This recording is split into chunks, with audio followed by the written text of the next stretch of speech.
ಹೆಸರು ಕಿರಣ್ ಅಂತ. ಕಿರಣ್ ಅಂತ. ಊರು ನಿಡ್ತಾ. ನಿಡ್ತಾ. ಇದು ಯಾವುದು ತಳಿ ಇದು? ಇದು ಡಾರ್ಕ್ ವೆರೈಟಿ ಇಲ್ಲಿ. Dwarf variety. Dark variety. ಎಷ್ಟು ಅಡಿಗೆ ಕೂರ್ಸಿ ಇದೆಲ್ಲ ಕಾಣ್ತಾ ಇರೋದೆಲ್ಲ ಡ್ವಾರ್ಫ್ ವೆರೈಟಿನೇನಾ? ಇದೆಲ್ಲ ಫುಲ್ ಡಾರ್ಕ್ ವೆರೈಟಿನೇ. ಓಕೆ. ಇದು 6 ಅಡಿಗೆ ಹೇಳಿದ್ರು, ನಾವು 7 ಅಡಿಗೆ ಕೂರ್ಸಿದೀವಿ. ಓಕೆ. ಸೀಡ್ಸ್ ಎಲ್ಲಿ ಕಲೆಕ್ಟ್ ಮಾಡಿದ್ದು? ಇದು ಸುಂಟಿಕೊಪ್ಪ ಡಿಸೋಜ. ಜರ್ಮನಿ ಡಿಸೋಜ. ಜರ್ಮನ್ ಡಿಸೋಜ ಅವರ. ಓಕೆ. ಎಷ್ಟು ವರ್ಷ ಆಯ್ತು ಸರ್ ಗಿಡಕ್ಕೀಗ? ಇದಕ್ಕೆ ಇದು 4ನೇ ವರ್ಷ. 4ನೇ ವರ್ಷ. 4ನೇ ವರ್ಷ. ಇದು ಕಳೆದ ವರ್ಷ ಚೆನ್ನಾಗಿತ್ತ ಫಸಲು? ಕಳೆದ ವರ್ಷ ಚೆನ್ನಾಗಿತ್ತು. ಕಂಪನಿ ಮೀಡಿಯಂ ಆಗೈತೆ. ಮೀಡಿಯಂ ಆಗೈತೆ. ಇಷ್ಟಿದೆ ಹಣ್ಣು ಲೈಕ್ ಗೆಣ್ಣು ಹತ್ತತ್ರ ಅಲ್ವ ತುಂಬ? ಇದು ಹತ್ತತ್ರ. ಇದರಲ್ಲಿ ಸೀಡ್ಸು ತುಂಬ ಇದೆ. ಸೀಡ್ಸು ಅದೇ ಹಣ್ಣು ಜಾಸ್ತಿ ಇದೆ ಒಂದು ಬಂಚಸ್ ಅಲ್ವಾ? ಬಂಚಸ್ ಜಾಸ್ತಿ ಇದೆ. ಅರೇಬಿಕಾ ಥರನೇ ಹತ್ತತ್ರ ಇದೆ. ಮತ್ತೆ ಹಣ್ಣು ಸೈಜು ಇದೆ. ಸೈಜು ಐತೆ. ಸೈಜ್ ಜಾಸ್ತಿ ಚೆನ್ನಾಗಿದೆ. 3 ವರ್ಷಕ್ಕೂ ರೆಕ್ಕೆಗಳು ತುಂಬ ಚೆನ್ನಾಗಿದೆ. ನೆಕ್ಸ್ಟಿಗೆಲ್ಲ ಚೆನ್ನಾಗಿ ವೆರೈಟೀಸ್ ಚೆನ್ನಾಗಿ ಬಂದಿದೆ. ಎಷ್ಟು 7 ಅಡಿ ಕೂರಿಸಿದ್ದೀರಾ ಇದನ್ನ? 7 ಅಡಿ ಕೂರಿಸಿದ್ದೀವಿ. ಕವರ್ ಆಗುತ್ತೆ. ಇನ್ನೇನು ಇದಕ್ಕಿಂತ ಜಾಸ್ತಿ ಕವರ್ ಆಗಲ್ಲ ಅನ್ಕೊಂಡಿದ್ದೀವಿ. ಓಕೆ. ಇದು ಎಲ್ಲ ಡ್ವಾರ್ಫೆ? ಎಲ್ಲ ಡಾರ್ಫೆ ಇರೋದೆಲ್ಲ ಡಾರ್ಫೆ ಇದೆ. ಇದು ಎಲ್ಲ ಫುಲ್ಲು ಪ್ರತಿಯೊಂದು ಡ್ವಾರ್ಫೆನಾ? ಎಷ್ಟು 7 ಅಡಿ ಕೂರಿಸಿದ್ದೀರಾ? 7 ಅಡಿ ಕೂರಿಸಿದ್ದೀವಿ. 4 ಅಡಿ ಹೈಟು ಒಂದು ಸ್ಟೆಪ್, 2.5 ಅಡಿಗೆ ಒಂದೇ ಸ್ಟೆಪ್. 7 ಅಡಿ ಕೂರ್ಸು ನಿಮಗೆ ಗಿಡದಿಂದ ಗಿಡ ತಾಗ್ತಾ ಇದೆ ಅಲ್ವಾ? ಟಚ್ ಆಗಿದೆ? ಟಚ್ ಆಗೈತೆ. ಟಚ್ ಆಗಿದೆ. ಒಂದೊಂದು ಗಿಡ ಟಚ್ ಆಗಿದೆ, ಒಂದೊಂದು ಗಿಡ ಟಚ್ ಆಗಿಲ್ಲ.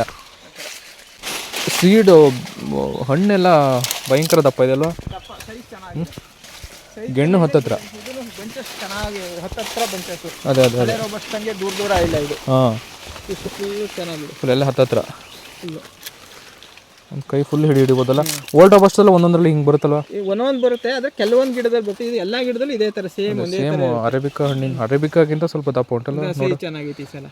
ಅದೇ ಬಂಚಸ್ಗಳು ಚೆನ್ನಾಗಿ ಹತ್ತತ್ರ. ಗೆಣ್ಣು ಹತ್ತತ್ರ ಅಲ್ವಾ? ಅರೇಬಿಕಾ ಹೆಂಗಿರುತ್ತೆ ಸೇಮ್ ಅದೇ ಥರ ಹತ್ತತ್ರ. ಫುಲ್ ಗೆಣ್ಣು ಥರ ಹತ್ತತ್ರ ಇರುತ್ತೆ. ಇದೆಲ್ಲ ನೆಕ್ಸ್ಟಿಗೆಲ್ಲ ಚೆನ್ನಾಗಿ ಐತೆ. ಇದು ಗಿಡದಲ್ಲೇ ಪಕ್ಕದಲ್ಲೇ ಸ್ವಲ್ಪ ವೆರೈಟಿ ಉಂಟಲ್ಲ? ಇದು ಡ್ವಾರ್ಫ್ ಗಿಡ ಪಕ್ಕ ಹೇಳ್ಬೋದು. ಲೈಕ್ ಚಿಕ್ಕ ಎಲೆ. ಇದ್ರ ಪಕ್ಕದಲ್ಲೇ ಇನ್ನೊಂದಿದೆ. ಇದು ಎಲೆ ಅಗ್ಳ ಅಲ್ವಾ? ಪಾಲಿನೇಷನ್ ಆದಾಗ ಅದು ಏನೋ ಆ ಥರ ಆಗ್ಬೋದು. ಅದೇ ಸೀಡು ಸೆಲೆಕ್ಷನ್ ಅಲ್ಲಿ ಇದಾಗುತ್ತೆ ವೆರೈಟಿ. ಸೀಡ್ ವೆರೈಟಿ ಚೇಂಜ್ ಎಲ್ಲ ಡ್ವಾರ್ಫ್ ಅಲ್ಲಿಂದಲೇ ತಂದು ಹಾಕಿದಲ್ವಾ? ಎಲ್ಲ ಫುಲ್ ಎಲ್ಲ ಅಲ್ಲಿಂದನೇ. ಇದು ಒಂಥರ ಎಲೆ, ಈ ಗಿಡದ್ದೇ ಒಂಥರ ಎಲೆ, ಈ ಗಿಡದ್ದೇ ಒಂಥರ ಎಲೆ. ಇದು ಡಾರ್ಫ್ ಅಲ್ಲಿ ಇಷ್ಟು ಸಣ್ಣ ಎಲೆ, ಅದು ಸ್ವಲ್ಪ ದೊಡ್ಡ ಎಲೆ ಬರುತ್ತೆ. ಅದೇ ಮೋಸ್ಟ್ಲಿ ಓಲ್ಡ್ ರೋಬಸ್ಟ್ ಏನಾದ್ರು ಮಿಕ್ಸಿಂಗ್ ಆಗಿರ್ಬೋದು, ಪಾಲಿನೇಷನ್ ಆಗ್ಬೇಕಲ್ಲ? ಎಲ್ಲ ಗಿಡಗಳು ಎಲೆ ಬಗ್ಗುತ್ತಲ್ವ ಸ್ವಲ್ಪ? ಇದು ಫುಲ್ ಬಗ್ಗುತ್ತೆ ಈ ಥರ ಅಲ್ವಾ? ಹಿಂಗೆ ಬಗ್ಗುತ್ತೆ. ನೆಟ್ಟಿಗೆ ಹೋಗಲ್ಲ ಇವು. ಅದೇ ಈಗ ಮಾಮೂಲಿ ಓಲ್ಡ್ ರೋಬಸ್ಟ್ ಎಲ್ಲ ಆದ್ರೆ ನೆಟ್ಟಿಗೆ ಹೋಗುತ್ತೆ. ಇಷ್ಟೇ ಇದನ್ನ ಕೆಳಗೆ ಬಗ್ತವೆ. ಅದು ಅಷ್ಟುಂಟಾ ಮುಂದಕ್ಕೆ ಬರಲ್ಲ. ಹಿಂಗೆ ಕೆಳಗೆ ಫುಲ್ ಹಿಂಗೆ ಬಗ್ಗುತ್ತೆ. ಫಸಲು ಜಾಸ್ತಿ ಇದೆ, ಕೆಳಗೆ ಬಗ್ತದೆ ಎಲ್ಲ ಬಗ್ತವೆ. ಇನ್ನು ಅಗಲ ಹೋಗಲ್ಲ ಅಂತಿರಲ್ಲ? ಇದೆಲ್ಲ ಕರೆಕ್ಟಾಗಿ ಪಕ್ಕ ಡ್ವಾರ್ಫ್ ಅನ್ಬೋದು ಬೇಕಾರಲ್ವ ಇದನ್ನ? ಹಂಗೆ ಕಾಣುತ್ತೆ. ಇನ್ನೇನು ಅದೇ ತಾನೆ, ಇನ್ನೇನು ಪಾಲಿನೇಷನ್ ಏನಾದ್ರು ಮಿಕ್ಸ್ ಆಗಿದ್ರೆ ಬೇರೆ ಗಿಡಗಳು ಬರ್ತಾವೆ ಅಷ್ಟೇ. ಅಲ್ಲಿ ಆವಾಗಲೂ ನೋಡೋದಲ್ಲ ಆ ಥರ.